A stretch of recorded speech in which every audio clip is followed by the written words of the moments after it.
Students, in the last class, we discussed about force, right? Force experienced by a current carrying conductor when it is placed perpendicular in the magnetic field. That's the time when it experiences maximum force, right? We discussed about that. So how do we come to know about the direction of force? For that, we have Fleming's left hand rule. This is the rule. What does the rule say? Stretch your left hand in such a way that thumb, first finger and second finger. I repeat, stretch your left hand in such a way that thumb, first finger and second finger are mutually perpendicular to each other. मतलब ये इस तरह stretch करो left hand को कि thumb, first finger और ये second finger जो है वो परपेंडिकुलर हो एक दूसरे से. अगर ऐसा है देन अगर ऐसा अरेंज कर लिया तो अगर first finger, if first finger indicates the direction of magnetic field, अगर फर्स्ट फिंगर इंडिकेट करता है direction of magnetic field, second finger indicates the direction of current, अगर first finger magnetic field indicate कर रहा है, सेकेंड फिंगर यानी ये current का डायरेक्शन इंडिकेट कर रहा है, देन तो ही thumb will indicate the direction of force. ठीक है. If stretch your fingers in your left hand in such a way that thumb, first finger and second finger, this is first thumb, first finger, second finger, they are perpendicular to each other. If first finger indicates the direction of magnetic field, second finger indicates the direction of current, then thumb will indicate the direction of force, motion in conductor. अब जैसे मान लेते हैं magnetic field का जो direction है ये है, ठीक है, मान लेते हैं इसमें कंडक्टर रखा जिसका डायरेक्शन है करंट में, कंडक्टर ये है वो परपेंडिकुलर रखा मैग्नेटिक फील्ड से. मान लेते हैं करंट का डायरेक्शन आई नीचे की तरफ फ्लो हो रहा है, तो उसमें फोर्स का डायरेक्शन कैसे पता करेंगे हम लोग? Using left hand rule. See, direction of magnetic field, this is first finger indicates the direction of magnetic field, तो ये हो गया डायरेक्शन मैग्नेटिक फील्ड का. करंट का डायरेक्शन नीचे की तरफ है तो मैंने नीचे की तरफ पॉइंट किया, तो थंब कैसे पॉइंट करे? Towards you all, right, board के बाहर की तरफ, तो ये देगा डायरेक्शन ऑफ फोर्स, इस तरफ फोर्स जा रहा है. अगर करंट का डायरेक्शन उल्टा होता, मान लेते हैं ये मैग्नेटिक फील्ड है जिसका डायरेक्शन ये है और करंट कैरिंग कंडक्टर जो है परपेंडिकुलर प्लेस किया है लेकिन करंट का डायरेक्शन ऊपर की तरफ है, तो अगर ऐसा है तो फोर्स का डायरेक्शन क्या होगा? ये हो ऐसा हो जाए, करंट का डायरेक्शन ऊपर की तरफ है, ये मैग्नेटिक फील्ड का डायरेक्शन है, तो thumb will point inside, board के अंदर की तरफ, so that gives you the direction of force. ठीक है. तो इसका आप एप्लीकेशन कहां देख सकते हैं हम लोग? ये जो force placed in a magnetic field, current carrying conductor placed in a magnetic field experience, उसका एक एप्लीकेशन है मोटर पे. मोटर क्या होता है? It's a device used to convert electrical energy into mechanical energy. Toys वगैरह में आपने देखा होगा विच रन्स ऑन मोटर, है ना? There are two types of motor, okay, AC motor and DC motor. AC motor works on AC supply, DC motor works on DC supply. अब AC और DC होता क्या है पहले वो देख लेते हैं, फिर हम मोटर पे डिस्कस करेंगे. एसी यानी alternating current, DC direct current. Alternating current ऐसा करंट है विच changes its direction after a fixed interval of time.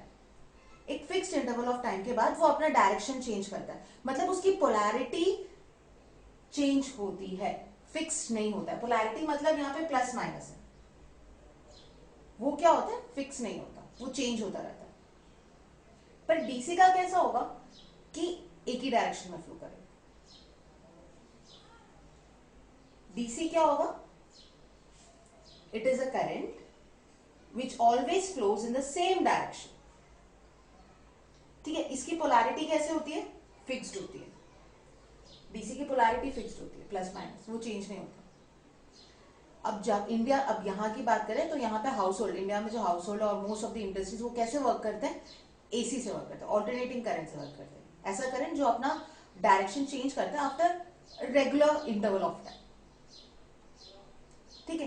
तो फ्रीक्वेंसी जो इंडिया में है वो 50 हर्ट्ज है. बाहर देश में कुछ there are countries like Netherlands which works on 60 hertz, there are other countries which works on 60-70 hertz, तो अलग अलग फ्रीक्वेंसी में है। India works on 50 hertz frequency. DC since वो चेंज ही नहीं करता अपना पोलैरिटी, तो उसका फ्रीक्वेंसी तो जीरो ही होगा, ठीक है। अब हमें एसी का सोर्स क्या है, हमें सप्लाई जो मिलता है वो कहाँ से मिलता है? थर्मल पावर स्टेशन हो गए, हाइड्रो इलेक्ट्रिक स्टेशन हो गए जो इंडिया में प्रेजेंट है, या हम बोल सकते हैं इवन जनरेटर्स, पोर्टेबल जनरेटर्स होते हैं, वो कैसे करंट देता है? एसी देता है, ऑल्टरनेटिंग करंट देता है। और डीसी हमें कहां से मिलेगा? ड्राई सेल, लेड, आप सुना होगा लेड एसिड बैटरीज जो होते हैं, वो सारे सोर्स डीसी के डायरेक्ट करंट प्रोवाइड करता है। अब ये जो एसी है इसके कुछ एडवांटेजेस है ओवर डीसी, ठीक है।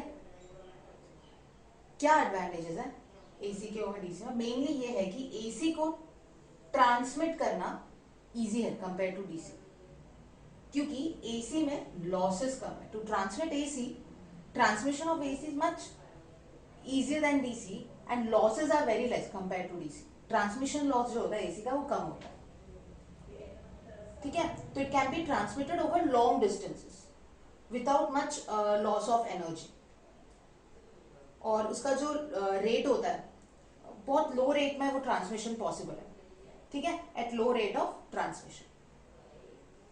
दूसरा हम ये कह सकते हैं कि एसी ऑपरेटेड मशीन्स जो होते हैं, एसी ऑपरेटेड मशीन्स, जो मशीन्स एसी पे काम करता हो, जो मशीन एसी पे काम करता हो, उसकी ड्यूरेबिलिटी, ड्यूरेबिलिटी का मतलब है ड्यूरेबिलिटी, ड्यूरेबिलिटी मतलब उसकी लाइफ स्पैन बोल सकते हैं हम लोग। जो मशीन्स एसी में काम करता हो उसकी ड्यूरेबिलिटी, लाइफ स्पैन ज्यादा है compare to those machines which work on DC. तो ये भी एक फायदा हुआ एसी का, ठीक है। फिर एक और ये बोल सकते हैं कि एसी को हम कंट्रोल कर सकते हैं कम लॉसेस से। उसका जो ट्रांसमिशन लॉस है या एनर्जी लॉस जो होता है वो एट वेरी लो रेट, उसको लो रेट पे रखते हुए हम इसको कंट्रोल कर सकते हैं एसी को। लेकिन डीसी को कंट्रोल करना डिफिकल्ट है। कंट्रोल जैसे ओमिक रेसिस्टेंस जैसे डिवाइसेस जो होते हैं वो डीसी को कंट्रोल तो कर लेता है, लेकिन उसमें जो एनर्जी लॉस है वो काफी हद तक होता है, बहुत compare to AC relatively DC में जो है वो लॉसेस ज्यादा होता है, ठीक है। तो हमने क्या क्या एडवांटेजेस देखे एसी ओवर डीसी में? एक तो ये कि it can be transmitted over long distance without much loss of energy, है ना, और लो रेट ऑफ ट्रांसमिशन होता है एसी का, ये एक हुआ। दूसरा ड्यूरेबिलिटी जो है, जो मशीन्स एसी पे काम करते हैं उसकी ड्यूरेबिलिटी यानी लाइफ स्पैन जो है वो ज्यादा है कंपेयर टू डीसी, ये एक हो गया। दूसरा क्या बोल सकते हैं, एसी को कंट्रोल करना इजी है क्योंकि उसकी लॉसेस कम है कंपेयर टू डीसी। डीसी को कंट्रोल कर भी लेते तो भी उसमें क्या होता है, एनर्जी लॉसेस ज्यादा होता है, ठीक है। फिर एक एडवांटेजेस, ये तो सारे advantages of AC over DC हुआ। फिर एक एडवांटेज डीसी का ओवर एसी अगर बोलना है तो ये है कि एसी में है ना, या फिर एसी का डिसएडवांटेजेस बोल सकते हैं, एसी में के कांटेक्ट में जो लोग आते हैं वो सीवियरली अफेक्टेड होते हैं। सीवियरली अफेक्टेड मतलब शॉक एट हाई रेट होता है कंपेयर टू डीसी, ठीक है। तो ये बात होगी। अब डिस्कस करते हैं मोटर के बारे में। ये तो एसी डीसी का हुआ। अब देखो हमारे पास दो टाइप्स के मोटर है, एसी मोटर है, डीसी मोटर है। जैसे मैंने बताया AC motor works on AC supply, DC motor works on DC supply. हम यहाँ पे डिस्कस करेंगे डीसी मोटर के बारे में, ठीक है। सो टॉकिंग अबाउट मोटर्स, जैसे मैंने पहले बताया हम यहाँ पे डीसी मोटर के बारे में डिस्कस करने वाले हैं, राइट। डीसी मोटर्स आपने कहाँ देखे होंगे, बैटरी ऑपरेटेड टॉयज जो होते हैं उसके अंदर जो आपको मोटर्स मिलती है वो डीसी मोटर है, राइट। तो इसका प्रिंसिपल क्या है डीसी मोटर का? सी इस चीज का आपको क्या क्या पता होना चाहिए, प्रिंसिपल पता होना चाहिए, इसका कंस्ट्रक्शन पता होना चाहिए, आपको इसका वर्किंग भी पता होना चाहिए, ठीक है। सो और इसका डायग्राम, राइट। सो मोटर होता क्या हमें पता है, it's a device which is used to convert electrical energy into mechanical energy, है ना। दो टाइप के होते हैं, एसी मोटर होता है, डीसी मोटर होता है। AC works on AC motor works on AC supply, DC motor works on DC supply, and here we are going to discuss about DC motor. So talking about its principle, किस principle पे ये काम करता है? ये काम करता है मैग्नेटिक इफेक्ट ऑफ करंट। इसका प्रिंसिपल है magnetic effect of current, this is its principle. पर इसको आप ऐसे लिखने की जगह आप इसको और एलॉबरेट कैसे कर सकते हो? एग्जैक्टली इसका मीनिंग क्या है कि when an electric current is passed through a conductor, ठीक है, placed perpendicular to a magnetic field, a force perpendicular to both magnetic field and conductor acts on it. This makes the conductor move. कहने का मतलब है force acts on a current carrying conductor when placed in a magnetic field. यानी जब current carrying conductor को magnetic field में perpendicular जब आप प्लेस करते हो तो करंट कैरिंग कंडक्टर क्या एक्सपीरियंस करता है? फोर्स एक्सपीरियंस करता है, जिसकी वजह से वो कंडक्टर मूव होता है। और वो फोर्स का डायरेक्शन हमें कैसे पता चलेगा? By Fleming's left hand rule. This is the principle of motor. तो आप क्या लिखेंगे प्रिंसिपल पे? It works on magnetic effects of electric current. What, or if I want to elaborate, how can I say exactly? To be precise, how can I explain it? When a current carrying conductor is placed perpendicular in a magnetic field, this conductor experiences certain force. The direction of the force is determined by Fleming's left hand rule. ठीक है, ये इसका हो गया principal. अब बारी आती है कि मोटर का कंस्ट्रक्शन कैसे होगा, उसके लिए मतलब क्या क्या रिक्वायरमेंट्स है इसके, है ना?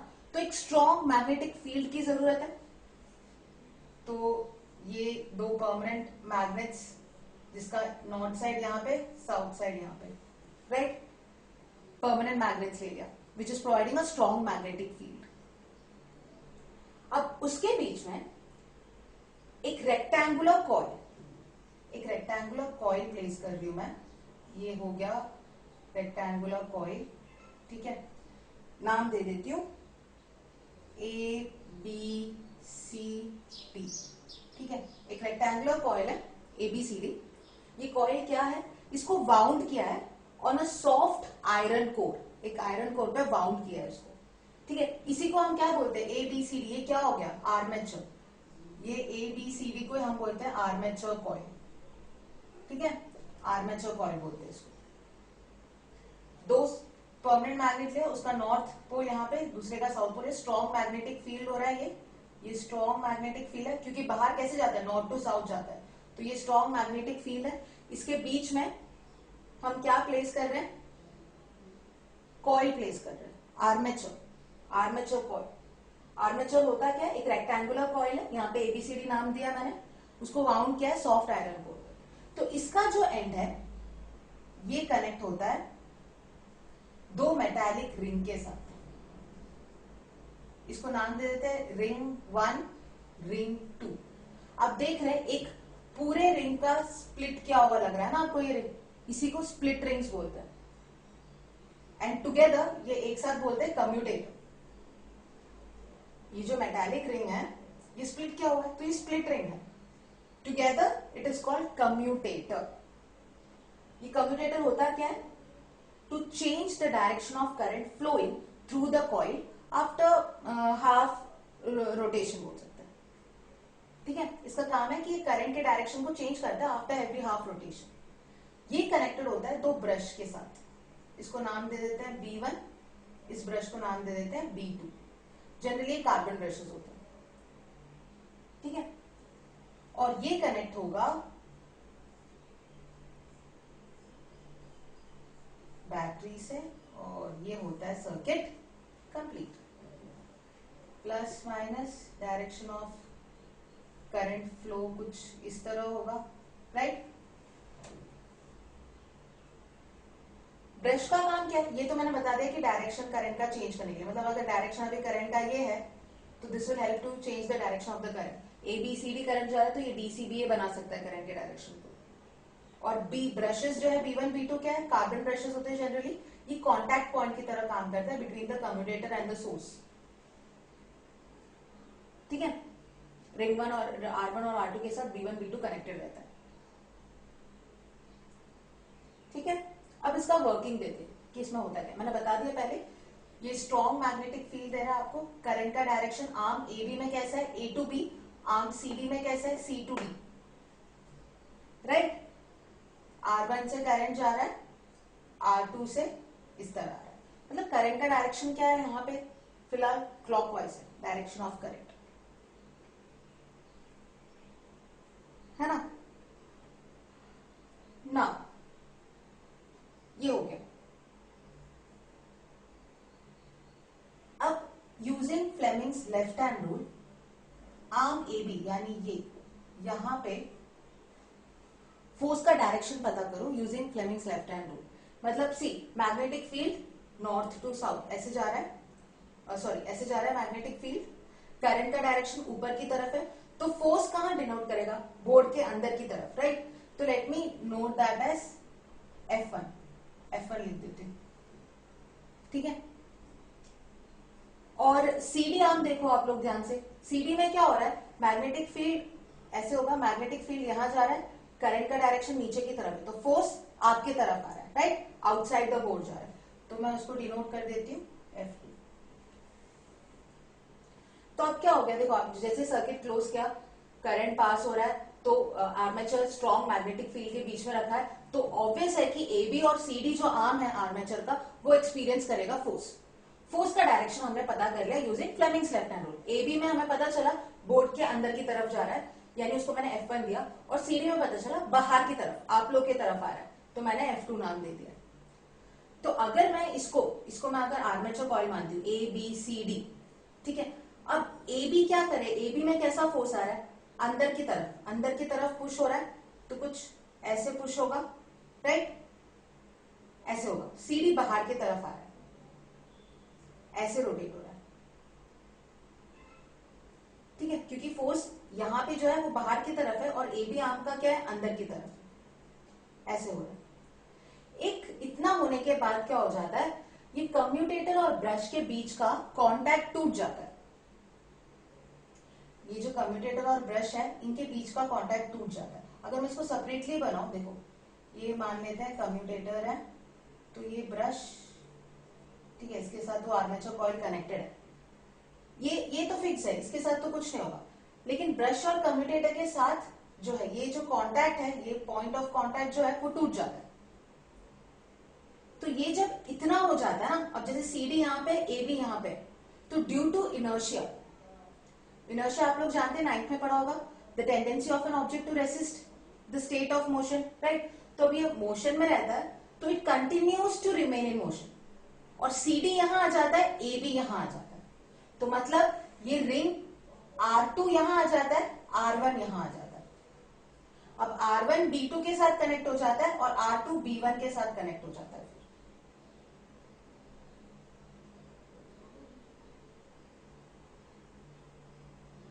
समझ रहे हैं आप लोग, ठीक है। ये पूरा सर्किट जो है उल्टा हो जाता है। जैसे लेट मी रीड्रॉ दिस, एक रफ डायग्राम बना देती हूँ इसका। सी, अगर ये कॉइल है आपका, ठीक है, ये कनेक्ट हुआ हमारा कम्यूटेटर के साथ, ठीक है, ब्रश के साथ कांटेक्ट टूट गया, तो मैंने बोला कि ये इस तरफ आ जाता है ड्यू टू इनर्शिया। आधा देखो ABCD, AB की वजह से अंदर पुश हुआ, और ये बाहर की तरफ आ रहा है। फिर थोड़ी देर में क्या हो जाता है, ये दोनों अपना कांटेक्ट तोड़ देता है, कम्यूटेटर और ब्रश के बीच का कांटेक्ट छूट जाता है। तब क्या होता है, इनर्शिया की वजह से ये 180 डिग्री कंप्लीट करता है। तो अब यहाँ पे क्या आ जाता है, AB आ जाता है, यहाँ पे CD आ जाता है, यानी यहाँ पे CD आ गया और यहाँ पे AB आ जाता है। फिर वापस ब्रश क्या आता है, इसके कांटेक्ट में आ जाता है। मतलब अब क्या हो गया, R2 इस तरफ आ गया, R2 इधर आ गया, R1 इधर आ गया, ब्रश B2 और B1 की जगह चेंज नहीं हुई है, ठीक है। तो अब क्या होगा, CD में करंट कैसे जा रहा है, डायरेक्शन ऑफ करंट तो यही रहेगा। AB में डायरेक्शन कैसे जा रहा है, ऐसे जा रहा है। अब करंट का डायरेक्शन आप लोग नोटिस करो, डिफरेंट हो गया। पहले CD में नीचे की तरफ था, अब CD में करंट का डायरेक्शन क्या है, ऊपर की तरफ है। मतलब अब मैग्नेटिक फील्ड जब जा रहा है, तो Fleming left hand rule use करके फोर्स का डायरेक्शन CD में क्या है, अंदर की तरफ। अब now CD is here, BA is here. अब this arm is getting pushed back, ये पीछे की तरफ फोर्स अप्लाई हो रहा है, ये आगे की तरफ फोर्स अप्लाई हो रहा है। तो अब CD will move back, AB will come, फिर थोड़ी देर बाद वापस कांटेक्ट टूट जाता है कम्यूटेटर और ब्रश का, फिर वापस, फिर AB यहां पे आ जाता है, CD यहां पे आ गया, that completes one rotation, right. तो you see after every half rotation polarity क्या होता है after every half rotation, there is reversal of current, जो क्या करता है, पुश करता है आर्म को, AB और CD को, जिसकी वजह से क्या होता है, ABCD continues to rotate in specific direction, है ना, एक ही डायरेक्शन में वो रोटेट कर रहा है, बराबर. तो इसलिए हम उसको क्या बोलते हैं, डीसी मोटर बोलते हैं. एक ही डायरेक्शन है ना, ऐसे ABCD एक ही डायरेक्शन में वो रोटेट कर रहा है, राइट. समझ गए आप लोग. मतलब जो गैप हुआ है स्प्लिट रिंग के बीच में B1 B2, the carbon brushes जो है वो कांटेक्ट जो है वो उल्टा हो जाता है, R2 के साथ B1 आ गया, R1 के साथ B2 आ गया, राइट. इसकी वजह से क्या होगा, ये क्या करता है, reverses the direction of current through the coil ABCD. The current in the arm AB में कैसा हो जाता है, B2A हो जाता है, और CD में क्या हो जाता है, D2C हो जाता है. मतलब करंट का डायरेक्शन यहाँ पे क्या है, DCB है, यहाँ पे क्या है, ABCD, ठीक है. एज ए रिजल्ट क्या होगा, ABCD continues to rotate in same direction, एक ही डायरेक्शन में ऐसे रोटेट होगा, ठीक है. तो ये हो गया वर्किंग ऑफ मोटर. अब ये जो स्ट्रेंथ है मोटर का किस किस फैक्टर्स पे डिपेंड करता है, एक तो कितना ज्यादा करंट, ये जो करंट है इसमें कितना ज्यादा इसका मैग्नीट्यूड क्या है उस पर डिपेंड करेगा, स्ट्रेंथ क्या मिल रहा है मैग्नेटिक फील्ड का from the magnet, strength of magnetic field उस पर डिपेंड करेगा. और ये जो आर्मेचर है इसमें जो नंबर ऑफ टर्न्स है, मैंने बोला ये आर्मेचर क्या है, एक रेक्टेंगुलर कॉइल है जिसको वाउंड किया है सॉफ्ट आयरन कोर पे, तो कितने नंबर ऑफ टर्न्स है उस पर भी डिपेंड करेगा, ठीक है. करंट पे डिपेंड करेगा, मैग्नेटिक फील्ड के स्ट्रेंथ पे डिपेंड करेगा, और नंबर ऑफ टर्न्स पे डिपेंड करेगा, ठीक है. तो अब इसमें कैसे क्वेश्चंस एक्सपेक्ट कर सकते हैं, इलेक्ट्रिक मोटर क्या होता है, उसका प्रिंसिपल क्या होता है, कंस्ट्रक्शन में आप सिंपली क्या क्या रिक्वायर्ड है इसमें वो लिख सकते हैं, एंड देन वर्किंग में आप लिखेंगे पहले करंट जब ऐसे फ्लो होगा तो फोर्स क्या, ये जो, हाँ उससे याद आया, ये जो फोर्स है F1 F2 ये इक्वल एंड अपोजिट फोर्स है जिसको हम टॉर्क भी कहते हैं या कपल फोर्सेस कहते हैं, ठीक है. तो आप पहले बता देंगे वो ABCD जा रहा है, then you will say due to inertia, आप उसको समझा देंगे जैसे अभी मैंने बताया आपको, A to B force is acting inward, जब करंट A to B जा रहा है, C to D force is acting outward, ठीक है. So after a fix time क्या हो जाएगा, ये ब्रशेस और कम्यूटेटर के बीच का कांटेक्ट छूट जाएगा, then due to inertia CD will take the place of AB and AB takes the place of CD, है ना. उसके बाद क्या हो जाता है, R2 comes in contact with B1 and R1 comes in contact with B2. तो current क्या हो जाता है, D2C फ्लो होता है और करंट B2A फ्लो हो रहा है, मतलब direction of current is DCB. तो DC will experience a force of inward and AB will experience a force outward, है ना, राइट. सो आप ये वर्किंग पूरा एक्सप्लेन करेंगे तो आंसर हो जाएगा, you should know this much. अब इसमें एक और टाइप का रिंग है, दो टाइप के रिंग होते हैं, स्प्लिट रिंग और स्लिप रिंग, जिसके बारे में हम डिटेल में डिस्कस करेंगे when we talk about generators, okay.